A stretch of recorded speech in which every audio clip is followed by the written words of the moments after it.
Now, as Yeshua was getting ready to ascend to heaven, he gave the disciples their purpose, which was to go and make disciples of all nations.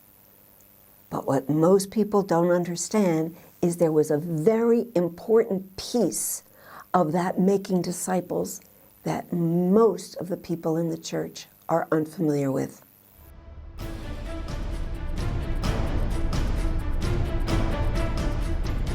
Shalom and greetings from Jerusalem. This is Joan Lippis, or hashtag Joni in Jerusalem, welcoming you to Lunchtime Prayer for Israel. Lunchtime Prayer for Israel is part of the Novea Ministries family. And I'm laughing because I love what we're going to talk about today. We are talking about the purpose for the church. Now, perhaps the least known directive of God for his church is in relation to Israel. We see in Paul's letter to the Romans, he speaks to the question I am still asked to this very day.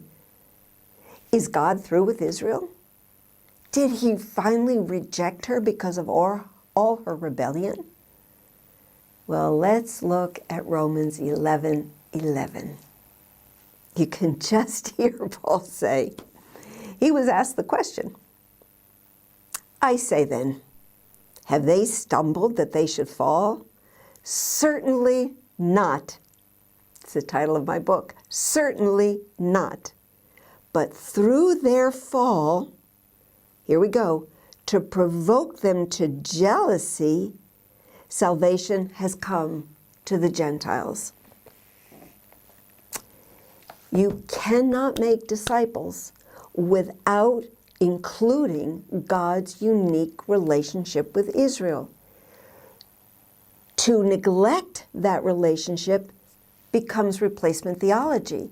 And from Genesis 3 straight until the end of Revelation, God shows his glory through his relationship with Israel.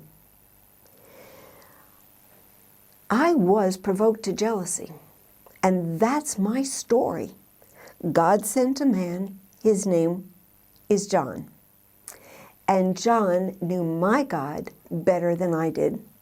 And I was jealous. He's a Gentile. I'm a Jew. He knew this book. He knew it from start to finish. I didn't know any of that. But much more than that, he had a relationship. He had a relationship with the God of Abraham, Isaac, and Jacob, and I didn't, and he was a Gentile, and I'm a Jew, and I didn't like it one single bit. I was jealous, and I was ready to listen, because I wanted what he had. Now later, we will look at God's purposes for the nations in relationship to Israel. But today we want to consider God's purposes for his followers individually, for each of us. And we know this, Ephesians 2, verses 8 through 10. Now, because we know this so well, why do I want to read it again? Because most of us only know verses 8 and 9, and they ignore verse 10.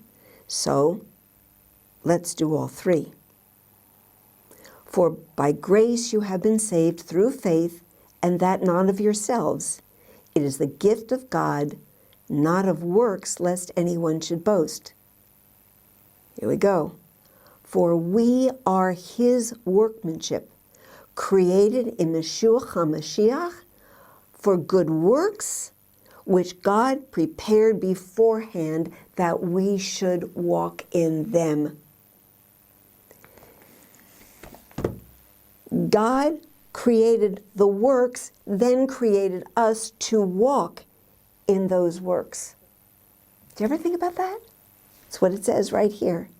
For we, put in your name, for we are his workmanship, created in Christ Jesus for good works, which God prepared beforehand that we should walk in them. Friends, Purim confronts and challenges us to fulfill those good works, the purposes, in at least 4 ways. Be obedient to God's way and God's timing. Be intentional.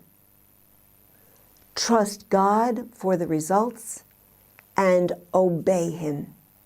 Obey Him even unto death. And that's why today we're going to pray for ourselves. We are going to pray for Yeshua's body, the one new man, to faithfully and completely fulfill His plan and purpose for our lives. So often I say, God has given each of us a song to sing. And when we come to faith and we surrender our lives and He gives us that song, we are saying, yes, we will come under your conducting. Because when we each sing our own song and not try to sing somebody else's song, we make beautiful harmony. Beautiful harmony. And thus, the earth gets filled with the knowledge of God's glory. And later on we see, in addition to that, in the face of Yeshua, because that's where we really see His glory. And with that, I could keep going on and on and on and on, but I will not, and say instead, Lehitraot, Shalom from Jerusalem.